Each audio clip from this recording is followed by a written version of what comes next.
ବନ୍ଧୁଗଣ, ଝଡ଼ି ଯାଇଥିବା ଫୁଲ କେବେ ଗଛକୁ ଫେରି ଆସେନା।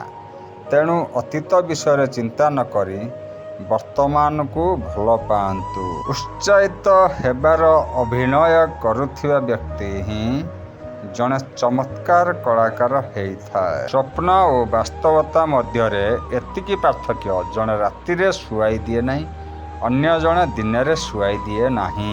ବନ୍ଧୁଗଣ, କଲମର ନିଜସ୍ୱ କ୍ଷମତା ନାହିଁ, ହେଲେ ଅନ୍ୟର ଆଙ୍ଗୁଳି ନିର୍ଦ୍ଦେଶରେ ସେ ବିଭିନ୍ନ କଥା ବର୍ଣ୍ଣନା କରିପାରିଥାଏ। ଗୋଟିଏ ଅପ୍ରିୟ ସତ କଥା, ସେହି ମଣିଷମାନଙ୍କର ଭ୍ୟାଲୁ କେବେ ବୁଝିବନି ଯାହା ପାଇଁ ଆପଣ ସବୁବେଳେ ଆଭେଲେବୁଲ୍ ଥିବେ। ନଦୀ ହୋଇ କାହାକୁ ବୁଡ଼େଇ ଦେବା ପାଇଁ ଚେଷ୍ଟା କରନ୍ତୁ ନାହିଁ, ଡଙ୍ଗା ହୋଇ ବୁଡ଼ି ଯାଉଥିବା ଲୋକକୁ ବଞ୍ଚାଇବା ପାଇଁ ଚେଷ୍ଟା କର। ଇଏ ହେଉଛି ମାନବିକତା। ସଚ୍ଚୋଟ ଲୋକ ବୁଦ୍ଧିମାନ ହୋଇ ବି ଧୋକା ଖାଇଯାଆନ୍ତି, କାରଣ ସେ ନିଜ ଭଳି ଅନ୍ୟକୁ ବି ସଚ୍ଚୋଟ ଭଳି ବିଶ୍ୱାସ କରିନିଏ। ବନ୍ଧୁଗଣ, ଭିଡ଼ିଓଟି ଭଲ ଲାଗିଥିଲେ ଲାଇକ୍ ଆଉ ଗୋଟେ ସବସ୍କ୍ରାଇବ୍ କରିଦିଅନ୍ତୁ। ଆପଣମାନଙ୍କ ସପୋର୍ଟ ନିହାତି ଦରକାର।